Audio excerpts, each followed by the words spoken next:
Hi friends, the bed time story में आपका स्वागत है। सबसे बड़ा मनहूस कौन। एक राज्य में कुरूप व्यक्ति रहता था। सभी उसे मनहूस कहते थे। एक दिन राजा ने सोचा, क्यों न इस बात की परीक्षा ली जाए। क्या सचमुच सुबह सुबह इसकी सूरत देखने वालों की रोटी नसीब नहीं होती। राजा ने उसे बुलाया और सम्मान से अपने बगल वाले कमरे में ठहरा लिया।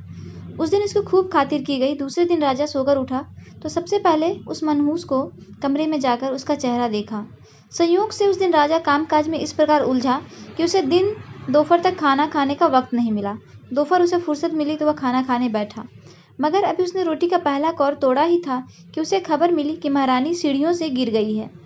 राजा खाना छोड़कर रानी की खबर लेने भागा। इस प्रकार रात हो गई। रात को जैसे उसे फुर्सत मिली तो उसने सोचा, लोग ठीक ही कहते हैं कि जो इनका सुबह सुबह मनहूस चेहरा देखता है उसे खाना तक नसीब नहीं होता। उसने फौरन हुक्म दिया कि कल सुबह होते ही मनहूस को फांसी पर चढ़ा दिया जाए। सिपाहियां फौरन उसे पकड़कर कारागार में ले गए। दूसरे दिन उसे फांसी दी जाने लगी। राजा स्वयं वहां उपस्थित था। उसने पूछा, तुम्हारी कोई अंतिम इच्छा है तो बताओ। मनहूस गुरु भले ही था मगर वो बड़ा सूझबूझ वाला था। वह बोला, महाराज, मेरी अंतिम इच्छा प्रजा को एक भेद बात बताने की है। कैसी भेद की बात। राजा ने कड़क कर पूछा। मैं प्रजा को यह बताना चाहता हूँ कि यह सच है कि मैं मनहूस हूँ और सुबह मेरी सूरत देखने वाले को खाना भी नसीब नहीं होता, मगर महाराज मुझसे भी अधिक मनहूस है, क्योंकि उनकी सूरत देखने वालों को तो फांसी पर चढ़ाया जाता है। यह बात सुनते ही राजा की आंखें खुल गई। इस विषय पर तो उसने सोचा ही नहीं कि उस मनहूस ने आज सवेरे सबसे पहले उनकी ही शक्ल देखी।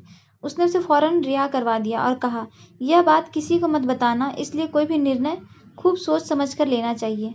स्टोरी अच्छी लगी हो तो लाइक एंड सब्सक्राइब करें। धन्यवाद। फिर मिलते हैं अगले स्टोरी में।